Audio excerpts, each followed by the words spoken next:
Fala pessoal, visão trabalhadora na área, chegando com aquela análise da política, da conjuntura nacional. Pessoal, vou trazer mais uma do Carluxo, hein? Vamos começar o programa com mais uma do Carluxo aqui, ó. Fresquinha, fresquinha, preparem-se. Paulo Nogueira Batista, analisando a questão fiscal brasileira, né? A questão da economia do Brasil, a questão fiscal. E, fechando, terceiro ponto da pauta, o Luiz Nassif, analisando aí uma possível indicação do Galípolo para a presidência do Banco Central, né? O Campos Neto, né? O vagabundo bolsonarista, sabotador da economia brasileira, terminará o mandato dele na presidência do Banco Central agora em dezembro, né, pessoal? E Lula indicará o seu sucessor aí para um mandato de 4 anos. De 4 anos. Especula-se muito com o nome de Galípolo, que foi o primeiro diretor aí indicado pelo Lula, né? O Lula já indicou 4 diretores.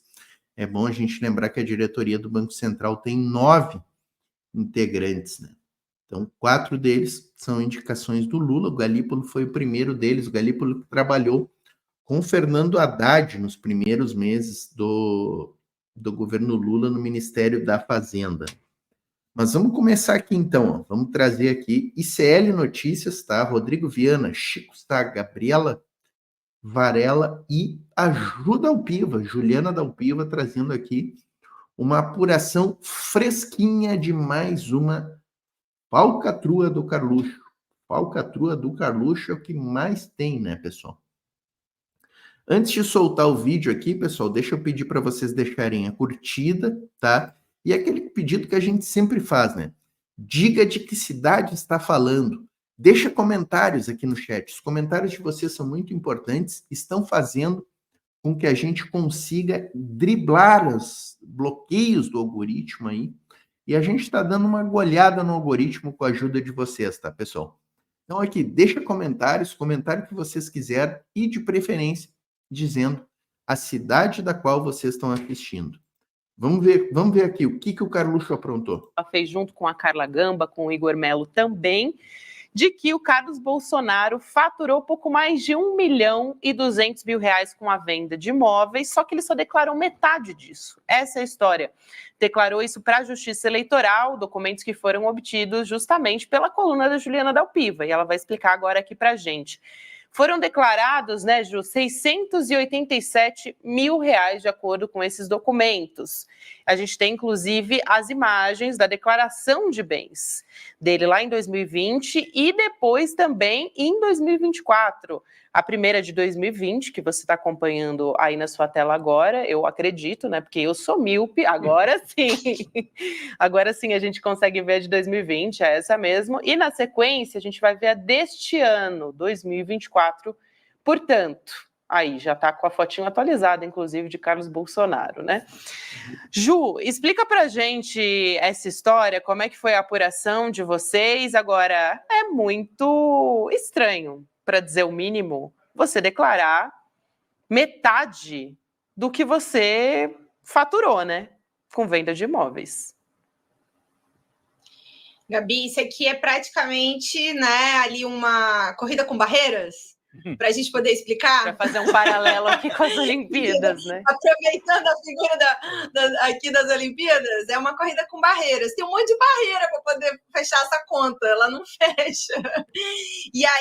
Interessante aqui, né, já deixar aí os parabéns para Juliana Dalpiva. E o que é interessante é o jornalismo investigativo que ela faz, né? Ela não repete as matérias que já vêm prontas, ou não faz aquele jornalismo declaratório, né? Ela vai buscar, ela investiga, ela busca documentos, as matérias sempre estão embasadas em documentação. Vocês viram ali que ela trouxe as declarações do próprio Carlos Bolsonaro, né? Ela buscou nos registros de imóveis, né, os valores venais desses apartamentos junto à Receita Federal, né? Isso são tudo dados públicos, né? Que qualquer jornalista interessado em fazer bom jornalismo tem acesso, pode buscar, né, pessoal? Mas, infelizmente, o que a gente vê hoje no jornalismo brasileiro é aquele jornalismo fácil, declaratório, tu pega 3 notícias, faz um compilado ali com um parágrafo de cada uma delas e acha que criou uma matéria nova, né?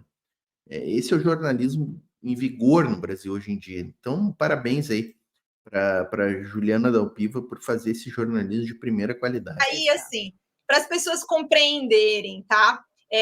Um primeiro aspecto que acho que todo mundo... Galera, deixa a curtida, tá? Deixa a curtida aqui, não se esqueçam. Quem puder se tornar membro do canal aí, ó, a partir de R$ 1,99 por mês, tu te torna membro do canal, ajuda muito o trabalho.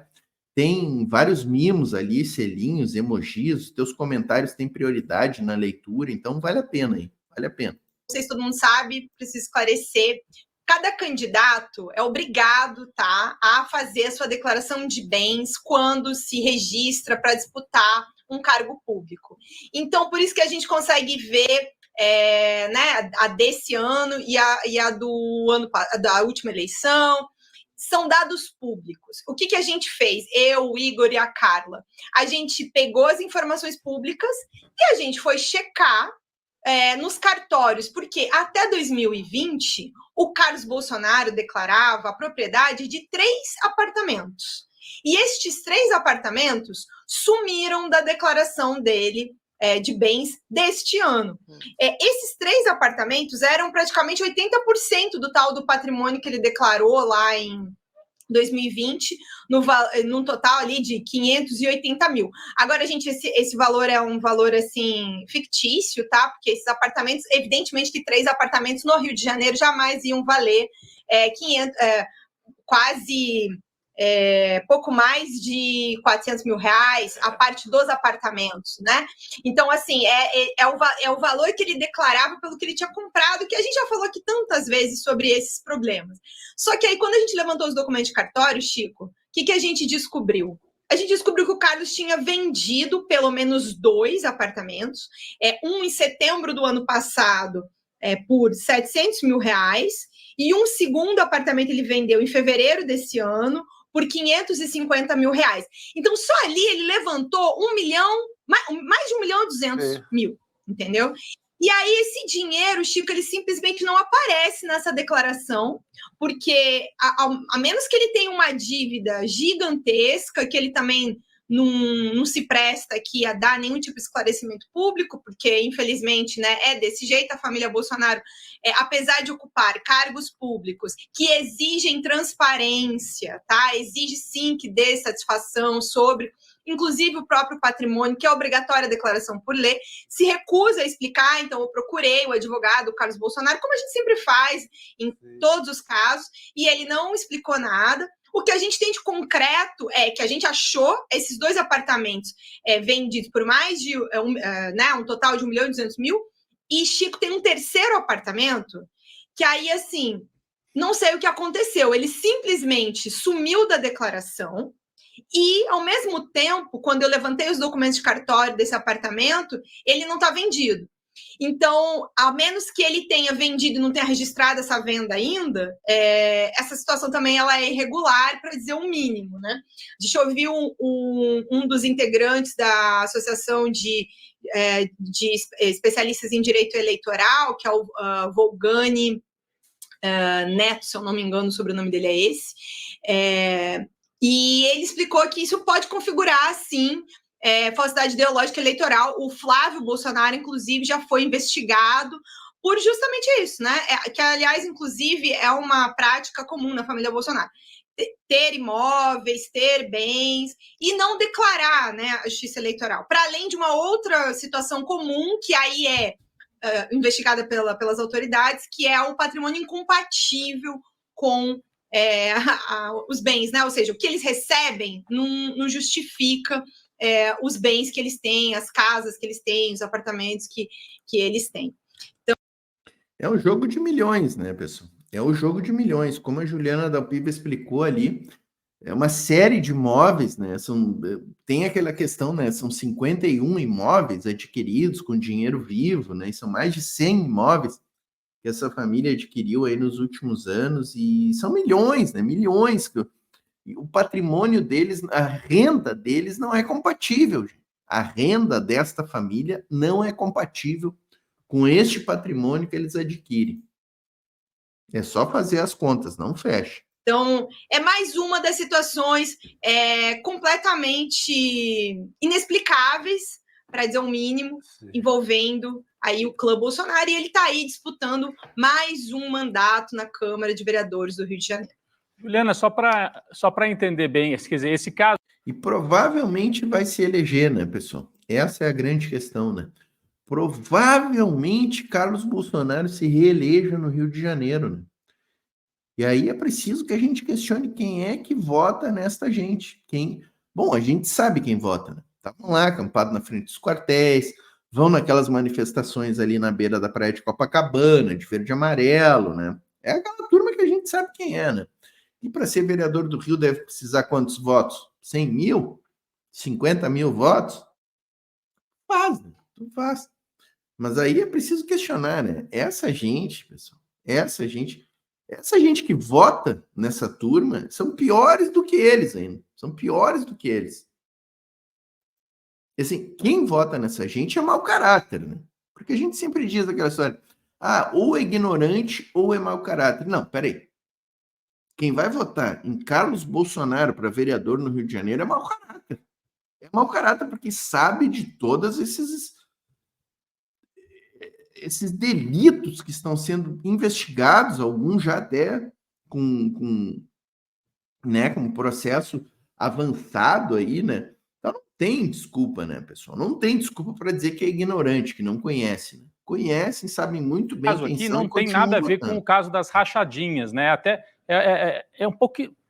É o contrário, quase, né? Porque no caso das rachadinhas, ele junta dinheiro, pelo menos a gente tem essa impressão, junta dinheiro de um monte de gente, vai para uma caixinha, né? Os assessores e tal, e essa caixinha abastece a família Bolsonaro. Sim. A gente entende que é assim que funciona por tudo que foi levantado. Aqui, nesse caso, é o contrário, né? Eles têm um patrimônio, ele tem, porque é dele, né? Do Carlos Bolsonaro, aí vende e só declara metade do valor que ele recebeu. É como se 600 mil reais tivessem evaporado, sumido, virado o quê? Dinheiro vivo guardado no cofre? Que mistério é esse? Desaparecer 600 mil reais. É isso mesmo? E o valor, você pega, a mutreta já começa quando o valor declarado já é, assim, você não, com 400 mil, você não compra uma kitnet em lugar nenhum do Rio de Janeiro. Na zona sul do Rio, apartamento de 2 quartos é de 800 mil a 1 milhão.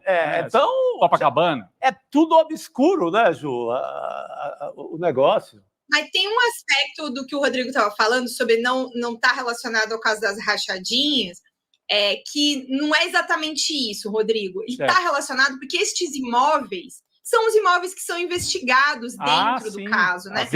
Eles foram comprados, pelo que tudo indica das investigações, com dinheiro desviado dos servidores, com dinheiro em espécie. Esse apartamento, que foi vendido agora por 700 mil, ele foi comprado em 2003 com 150 mil reais em espécie. Ou seja, é mais grave ainda, né?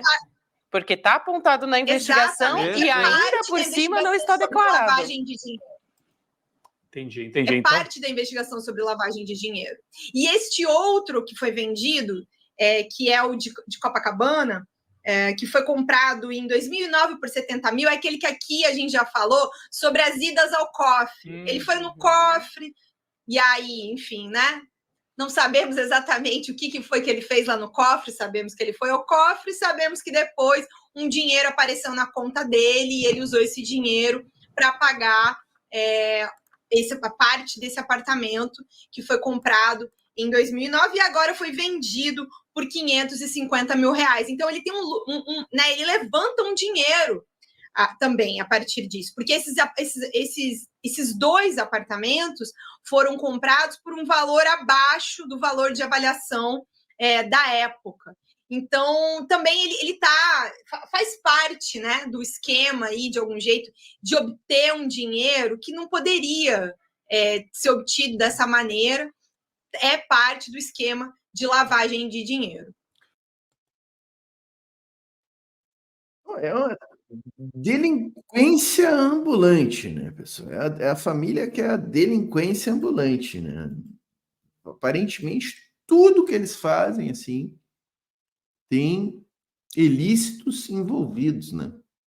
É impressionante o conjunto de ilícitos dessa família e chama atenção, né? Chama atenção, porque são tantos imóveis, são tantos milhões envolvidos numa história assim, num patrimônio que é totalmente incompatível efetivamente com a renda auferida por essas pessoas, com os salários que percebem aí como vereador, como deputados, né? E é preciso levar a fundo, né, essas investigações aí, e a gente torce para que sejam responsabilizados, né? Sejam responsabilizados por tudo que já cometeram. Vamos seguir então aqui, pessoal, com Paulo Moreira Batista, ó, Paulo Nogueira Batista, tá? Tá junto aqui com o Guilherme Paladino, o Mário Vitor Santos e a Tereza Cruvinel no Boa Noite 247, comentando o alarmismo exagerado com a questão fiscal, aí, a economia brasileira, né, os ataques da imprensa ao Lula e o Haddad, aí, essa tentativa da grande imprensa de gerar crises, né? De gerar crises em torno do governo Lula, crises geralmente inexistentes, como foi aquela alta do dólar completamente fraudulenta e provocada, né, para justificar exatamente a manutenção dessa taxa de juros aí do Brasil, que atualmente é a segunda mais alta do mundo, né, em valores reais. Vou pedir para você chegar deixando a curtida, tá? Chega deixando a curtida e diga de que cidade estão falando aqui no chat, tá, galera? Isso aqui é muito importante para o nosso trabalho. O secretário executivo do Ministério da Fazenda fez uma declaração importante a respeito da autonomia do Banco Central. Ele diz que a autonomia evita que exista oposição política, né, na gestão do Banco Central, que haja esse tipo de politização do Banco Central. Olha, esse argumento que você resumiu é um argumento super tradicional, não acrescenta absolutamente nada à discussão, que o objetivo da autonomia é isolar o Banco Central do terreno político. Se eu entendi bem. O que é isso? Isso é uma confusão mental, porque não existe essa possibilidade de separar o Banco Central, designar o Banco Central como um grupo de tecnocratas neutros, portadores de um conhecimento inquestionável, isolá-los do político. O que é isolar da política? É isolar do governo eleito. Então eu não li essa entrevista, mas pelo resumo que você me fez, é uma homenagem ao convencionalismo. Não existe isso de dizer para o presidente eleito, cuidado com arroubos políticos. Não existe.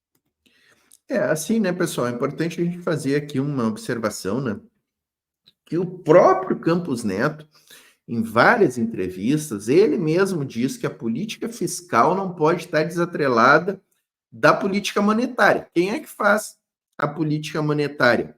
Banco Central. Quem é que faz a política fiscal? O governo federal, Ministério da Fazenda, do Planejamento, né, a turma da economia. Então, se não pode estar desatrelada uma questão da outra, isso é evidente, nesse ponto o Campos Neto acerta quando ele dá esse tipo de declaração em entrevistas.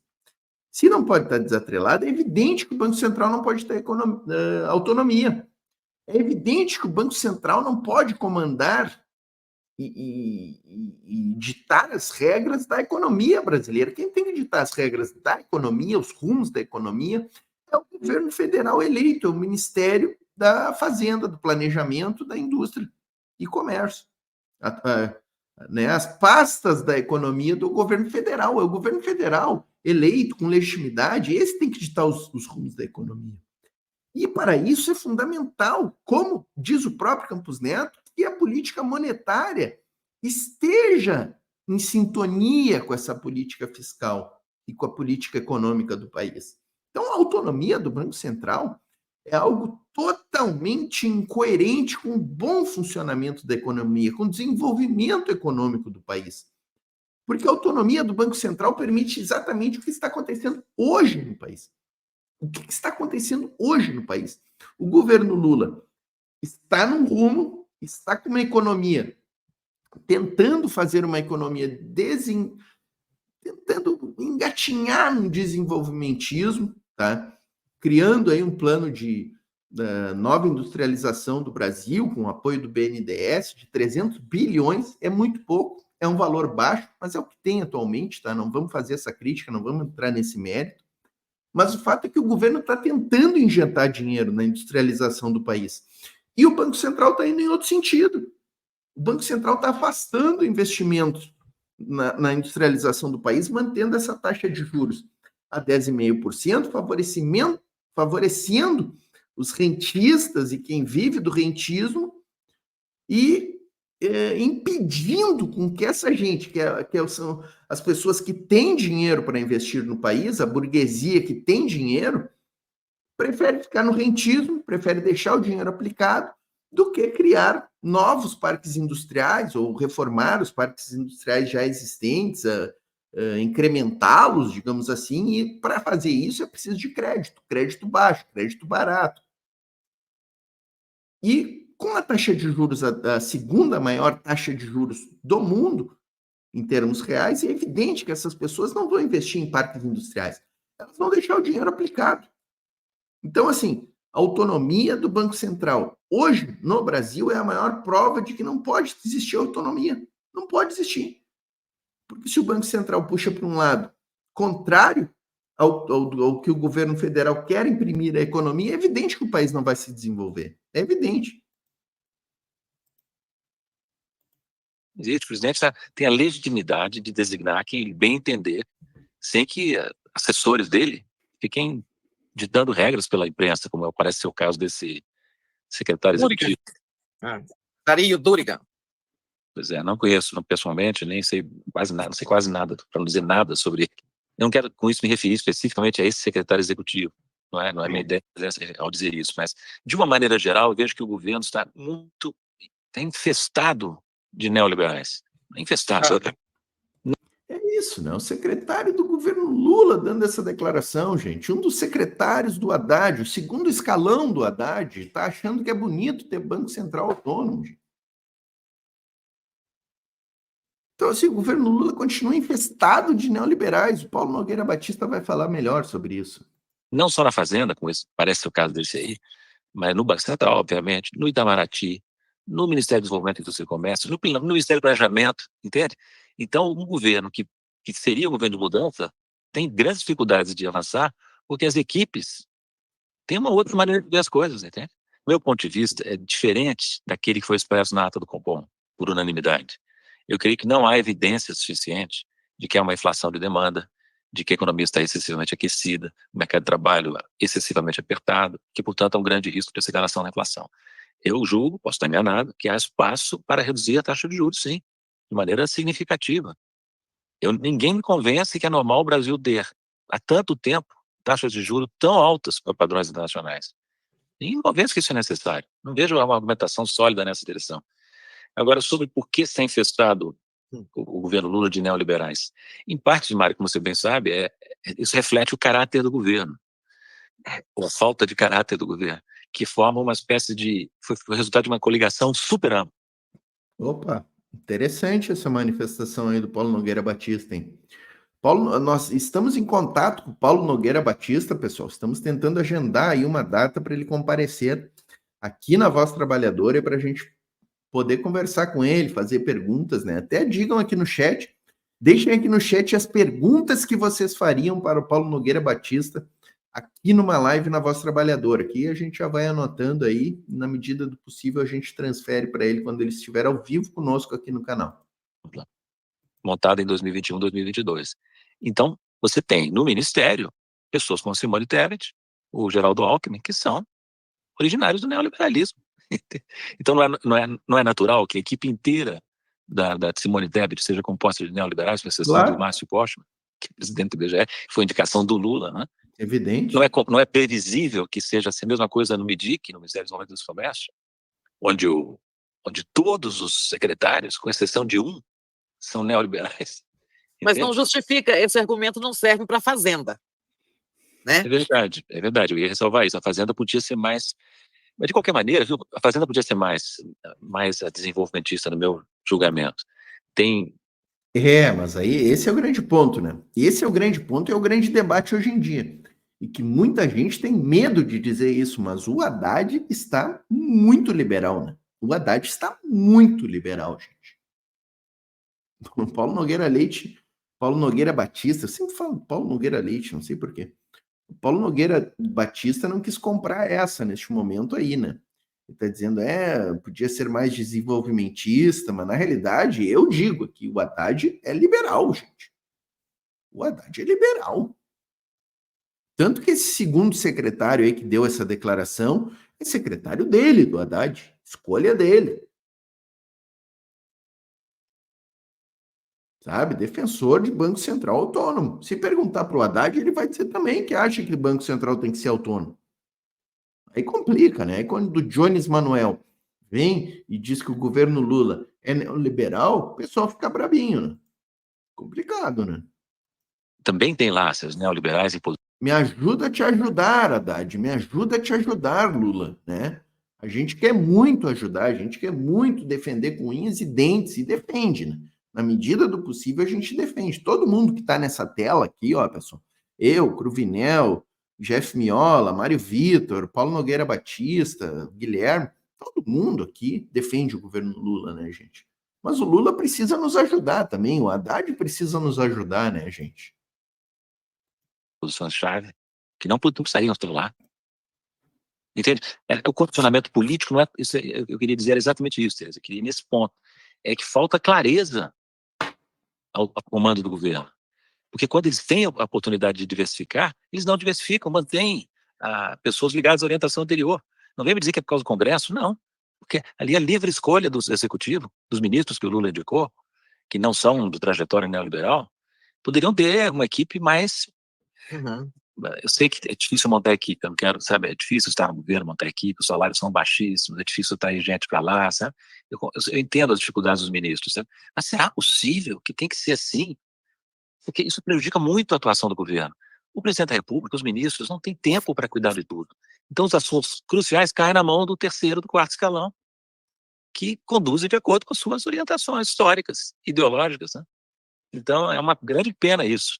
E eu espero que o presidente Lula e seus ministros tenham condições de melhorar isso ao longo do tempo, sabe? Venham trazendo para o governo pessoas que possam realmente fazer a mudança, ajudar o presidente, ajudar os ministros a fazer a mudança. Senão vai ficar. Não quero dizer que o Lula está indo tão mal, o governo tem resultados positivos, mas está travado, né? Está travado em muitas coisas. Você veja, por exemplo, o Banco Central está fazendo todo esse escarcéu. Quais são as projeções de crescimento da economia do Banco Central e dos mercados? 2% este ano e no próximo. Isso não é crescimento que se apresente, entende? Eu acho que o Lula sabe disso, porque ele diz isso volta e meia, né? Mas tem que agir para que esse crescimento possa ser de fato mais alto. Eu fui publicamente contra o arcabouço fiscal rígido, quando ele estava sendo discutido há um ano atrás, um pouco mais de um ano atrás. Eu escrevi um longo ensaio meio tedioso, eu conheço, na revista Insight Inteligência, explicando por que eu entendia que tinha que ter um arcabouço fiscal o mais flexível possível, né? Quando veio o arcabouço, então, não fizeram o que podiam ter feito. Eu não sei se eu já falei com vocês sobre isso, vou repetir. Por que cargas d'água o arcabouço fiscal tem que ser mais rígido do que o arcabouço monetário? Pois é. Não faz sentido, entende? O sistema de meta próprio é muito flexível do que o arcabouço fiscal que acabou sendo aprovado. Então agora o governo está às voltas com as dificuldades criadas por isso, por ele mesmo, né? A ressalva que eu faço.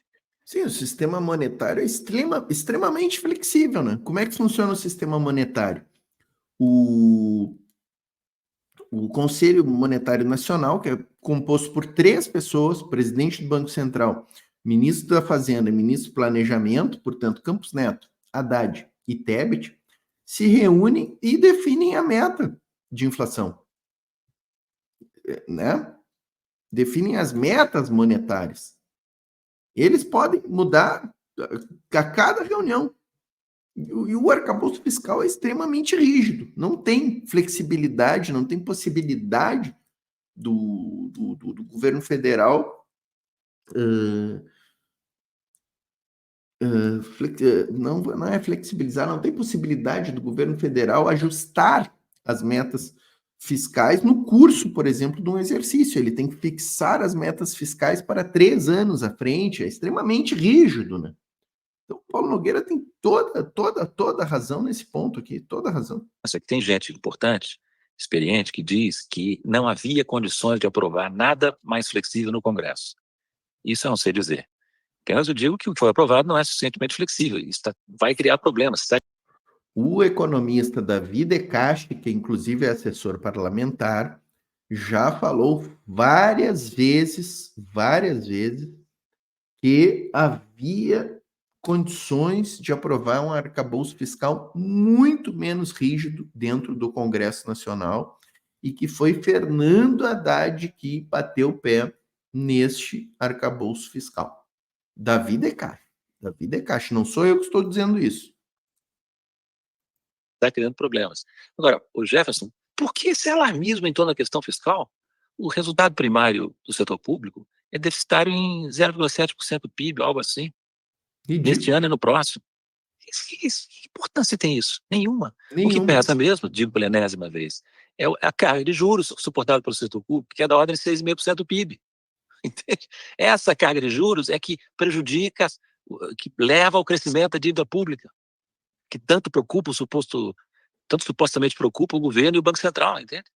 Então, eu não entendo isso, sabe? Isso é uma coisa que não faz sentido, a maneira de pensar as questões fiscais e monetárias que ainda predomina, infelizmente, no Brasil. Não fecha a conta, né? Não fecha a conta, como diria a minha avó, né? Paulo Nogueira Batista, sempre bom ouvir, né? Agradecer o 247, o Cortes 247 aí, que a gente sempre utiliza, né? Os vídeos do 247, canal que a gente gosta, né? Tem pessoas aí que a gente gosta. E até hoje o 247 não nos bloqueou, né? Espero que não bloqueie nunca, né? Consideramos o 247, assim como o GGN, que vem agora em seguida, vamos trazer um vídeo do Nassif, o ICL, que a gente usou antes, a TV Fórum, que eventualmente a gente utiliza, o DCM, né? O meu amigo Gilbert, da TV Resistência, também utilizamos lá alguns vídeos deles, né? Então, espero que não derrubem os nossos vídeos, por favor, não derrubem o programa Visão Trabalhadora, tá, pessoal? Por favor. Vamos aqui com o Nassif agora, ó. Galípolo pode dar um alívio para Lula governar? Nassif no ICL Notícias, ó. Vamos curtir aqui essa provocação aqui. Como ficaria o governo Lula aí com a indicação de Galípolo para presidente do Banco Central? É um dos nomes fortes aí, tá muito cotado, né? Tá muito cotado. Vou pedir para vocês deixarem a curtida, tá, pessoal? Chega deixando a curtida e diga no chat aí de que cidade vocês estão nos assistindo. Isso aqui é fundamental para o nosso canal, tá, pessoal? Nos ajudem o canal aí, é bom que a gente se conhece, a gente lê a cidade que vocês assistem, responde ali os comentários de vocês, né? Sempre é muito bom. Ô, Nassif, eu queria te ouvir o seguinte, cara, a respeito ao encontro disso que você estava colocando anteriormente e dessa questão do Campos Neto, muita gente já fala que o Galípolo vai ser indicado para a sucessão do Campos Neto. Como é que você avalia isso? Isso pode oferecer, de fato, uma chance para o governo Lula atuar de uma maneira mais livre, né? Ou eu não diria mais livre, mas que pelo menos ter um presidente do Bacen que não utilize a autoridade monetária como uma arma política contra o governo federal. Como é que você avalia essa mudança? Isso pode trazer algum alívio significativo? Deixa eu ouvir a respeito disso. De imediato não, porque o Campos criou uma armadilha, né?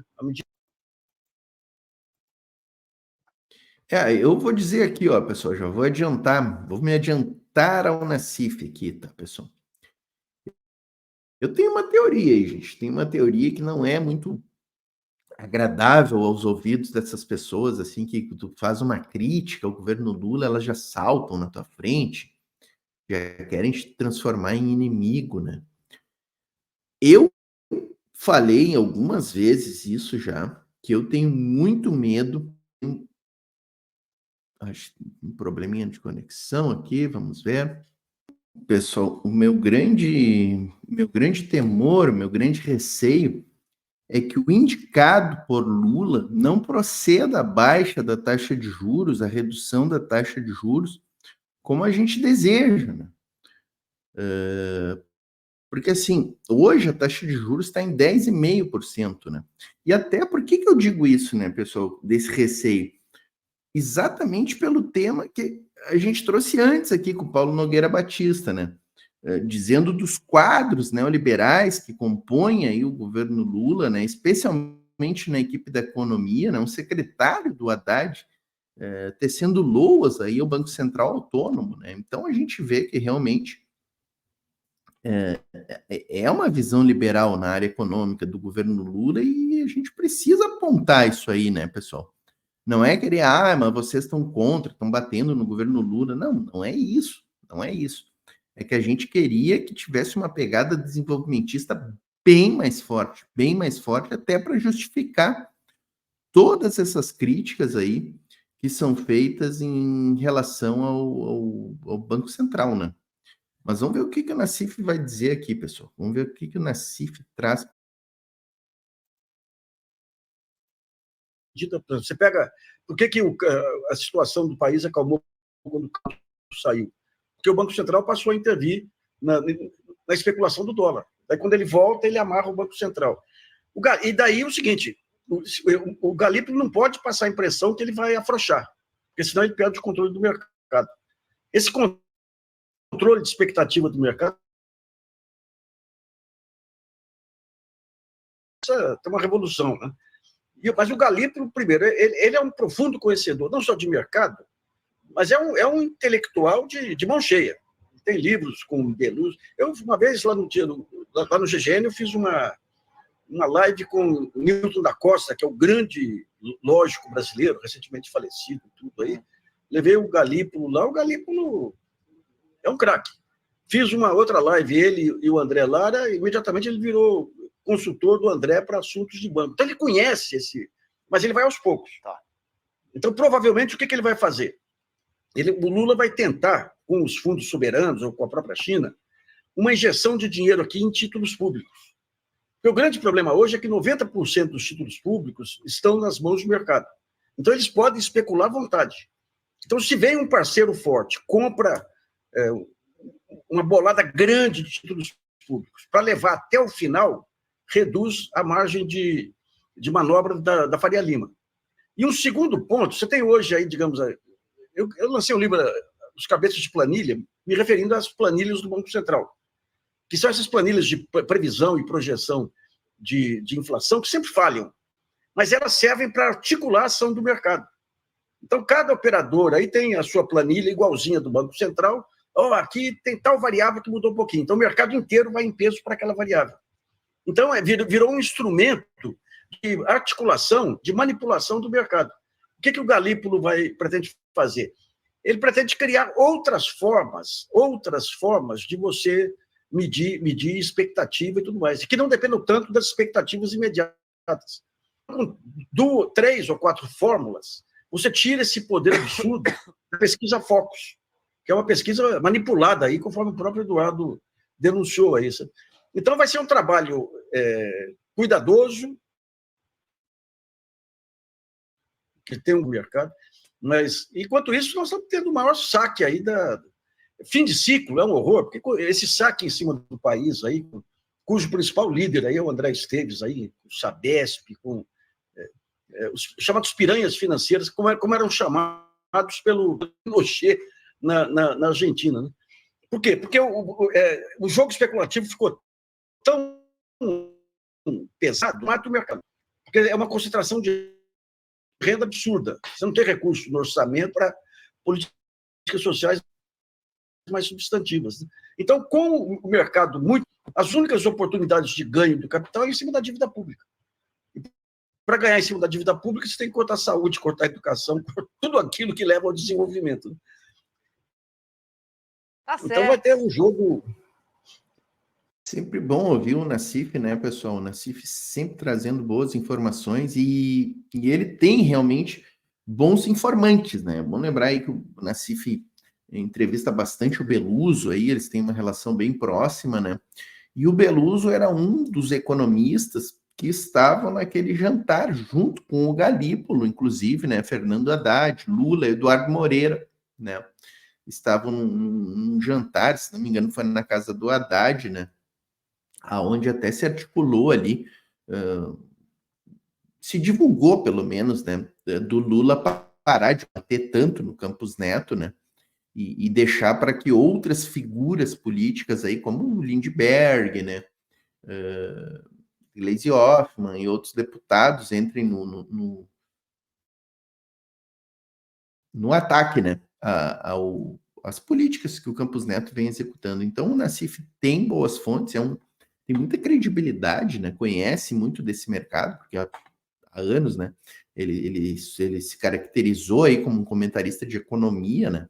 Eu cresci ouvindo o Nassif, né, eu cresci ouvindo os comentários do Nassif, né, e então sempre é bom ouvir, né, sempre é bom ouvir e trazendo aí boas informações e perspectivas, inclusive essa questão do investimento de chineses aí em tesouro, em títulos da dívida pública, né, é uma boa perspectiva, isso aí pode botar um freio nessa influência da Faria Lima, né, no mercado de capitais brasileiros, né, e na própria economia brasileira, né. Então, é uma notícia interessante aí, e se o Nassif está falando é porque tem onde a fumaça fogo, né, onde a fumaça fogo.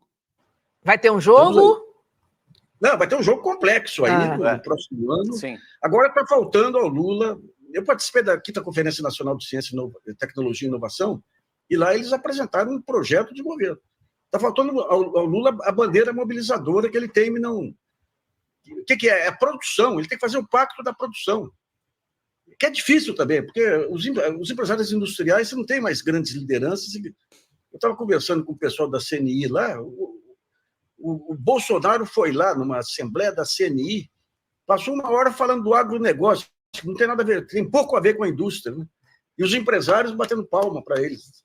Ele ferrou com a indústria, os empresários batendo palma, né? Mas tem que ter um pacto, o Lula tem que ter uma maneira de fazer o pacto da produção, mostrar para esse pessoal que eles são a salvação do Brasil. O que é o pacto da produção? A pequena empresa, a média, a grande, os trabalhadores, o MST, o cooperativismo, as associações comerciais, tudo aquilo que gera emprego, porque esse pessoal hoje, o Estado só aparece para cobrar, para fiscalizar e para cobrar imposto, porque a política econômica é feita na Faria Lima, né? Então, mas o Lula, digamos, nesse encontro, ele fez um discurso de abertura lá, em cima da política brasileira de inteligência artificial, muito relevante, muito entusiasmado, pensando grande, e agora vai ser criado um grupo de trabalho para transformar as conclusões desse encontro em ações efetivas que o Lula solicitou. Então está faltando isso, grande bandeira aglutinadora aí da produção para poder dar legitimidade ao governo e mudar a cara do governo aí. Quando você pega as pesquisas aí, o governo Lula hoje com o mesmo grau de popularidade do Bolsonaro no mesmo período, rapaz, você vê o que é essa guerra de narrativas aí, como que você consegue, com a economia não está explodindo, não está uma beleza, mas está muito melhor do que antes. É isso mesmo, Nassif, deu 36%, né, na pesquisa aí de aprovação, o mesmo de Bolsonaro, no mesmo período, inclusive. Tá aí, pessoal, sempre bom ouvir o Nassif, né? Espero que tenham gostado aí deste material aí que a gente trouxe para vocês. Estava me acusando aqui que o sinal estava baixo durante as falas do Nassif, essa parte do Nassif, né? Espero que tenha ficado bom, tá, pessoal? Espero mesmo, porque o sinal estava bem fraco aqui. Talvez tenha prejudicado, inclusive, este tópico aqui. Mas acho que foi bom, né? Acho que foi bom, gostei. Eu não tinha visto esses 3 vídeos ainda, estou vendo junto com vocês aqui, fazendo o react legítimo, né? E espero que tenham gostado. Quem chegou até o final, tá, pessoal? Inscreva-se no canal, ativa o sininho para as notificações, deixa a curtida, comentários no chat, muito importante para nós.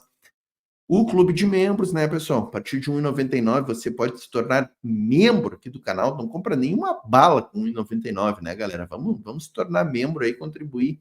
Ajuda demais o canal, você ganha ali selinhos, emojis, teus comentários têm prioridade na leitura e na resposta, né? Então é legal aí, vale a pena, vale a pena. E tem os grupos de WhatsApp, tá, galera? Para finalizar aqui, ó, Os links estão na descrição do vídeo aqui, WhatsApp, Telegram, vai lá, te cadastra, serás muito bem-vindo às nossas comunidades. Vocês notaram aqui, né, galera? Estou em ambiente novo aqui, ó, um escritório sendo decorado, já botei aqui a bandeira do MST aqui atrás de mim, ó. E em breve teremos livros aqui, teremos umas prateleiras aqui com alguns livros, vou botar uns quadros aqui, né, legais aí. E aqui vai ser o estúdio da Voz Trabalhadora, nesse local que eu tô. Com o estúdio pronto aí, a gente provavelmente teremos mais lives, mais uma grade mais fixa de horário aqui no canal. Certo, galera? Obrigado aí pela presença de vocês aqui. Foi uma grande satisfação. Até a próxima.